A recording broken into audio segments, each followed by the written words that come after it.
Hello and welcome to a new edition of True Audiofiles.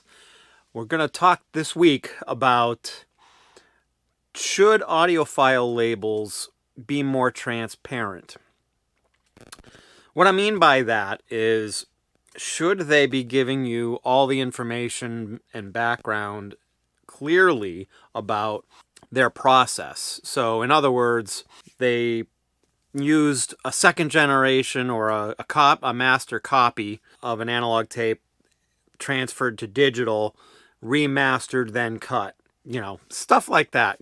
Little details about the original source and whether it was digital or analog, and maybe even going into detail about, the equipment that they use to master, things on that nature. I think the most important thing is getting the specifics on the source and what they used to cut the vinyl. Because there's a lot of information out there that is hearsay and, we simply just don't know. And, what spawned this a little bit was, for the longest time, Mobile Fidelity used to half-speed master their records. And it was well established and well known that they did. But they probably haven't done it now for 8 or 9 years. And the unfortunate thing is that it was never clear that they stopped doing that because their literature on their website and in some of their records, not all of them, talked about how they would half-speed master, and part of their process was half-speed mastering. It took some people questioning that over the past few weeks for them to finally change the information on their website and to change what their customer service people were telling people.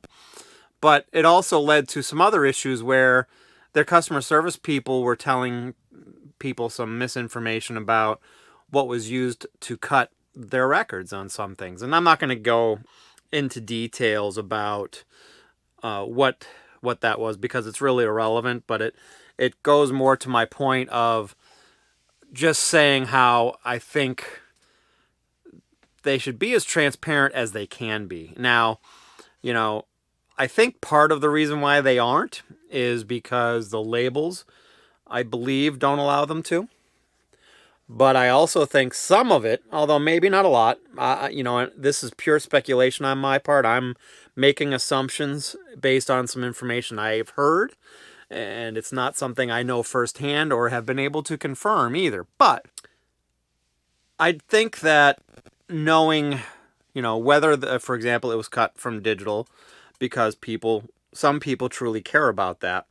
And if it was cut from digital, was it cut from, a DSD file, which is a super high resolution audio, or standard high resolution audio, or like a CD quality digital file? And was that digital file originally taken from the original master tapes?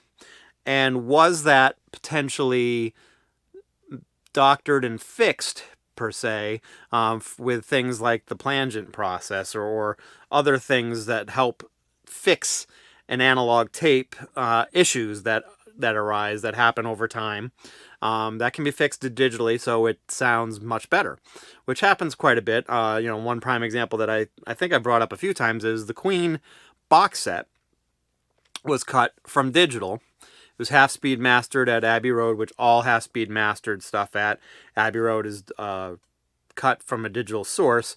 I'm pretty sure this was a high-resolution digital sources. I think they were 2496. But I know that a couple of the albums, and I don't know which specific ones off the top of my head now, but some of them, the master tapes were in really rough shape, so they had to find other sources to kind of splice into the areas where the tapes had issues. But the overall finished product made it sound a lot better than just taking straight from the analog source. So that would have actually been the better way to source these records that were damaged, the tapes that were damaged from those albums. There are some rumors out there that Mobile Fidelity may not necessarily cut from analog in some cases, where they may take a high quality digital transfer of an analog tape and then cut it to digital. I'm sorry, cut it to record. But again, that's also rumor. I don't want to say with certainty that that is what's going on. But in some particular cases, the master tapes of the albums that they are using, or I should say cutting to vinyl, usually are not able to leave the facilities that they're at. And so that is part of the thought process as to why they might be cutting from digital sources. Not to say that that's necessarily a bad thing, because I want to stress, I know for some people they want the pure, straight to analog to analog cut if they can do it, and if they can't get a straight analog cut all the way through the process, then they're not interested in buying it. And I definitely understand and relate to that, wanting that, and that would be my preference if it is the best way to get the best sound onto record. So, anyways, my opinion on the situation is I would really love to see all audiophile reissues be a lot more transparent, because you're paying a lot of extra money in some cases to get these recordings, sometimes 2, 3, 4 times what you would pay for the standard release. So wanting to know the whole process specifically for that particular album, I think, is not asking a whole lot, especially on the one steps. You know, if you're cutting from a digital source, let's say you're cutting from a digital source, maybe explain why you were cutting from the digital source, you know, because you're paying at least $125 for these single albums.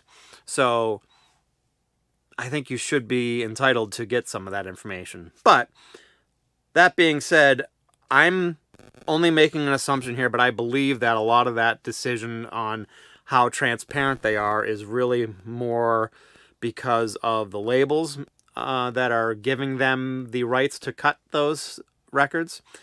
If you are of any different knowledge, or if you know of any other different knowledge about that, please make some comments below. But that's just my assumption on the situation as to why they aren't more transparent like I think they should be. Because I think they probably would want to be in some cases, although not in others where they're cutting from digital, because that would probably lose them some business. But anyway, that's kind of my take on that. I would love to hear what you have to say. You know, what are your thoughts on the transparency of audiophile labels and how transparent they are or aren't? And would you agree that maybe it's a little bit out of their control whether they can be transparent or not because of potentially the label and what the label wants them to do? But love to hear what you have to say about it. Please make comments below. If you liked what you saw here, hit that like button. And if you want to see more of my videos, please hit the subscribe button. And if you want to know when my new videos come out, hit that alert bell. That is everything I got this week. Thank you very much. Have a good one.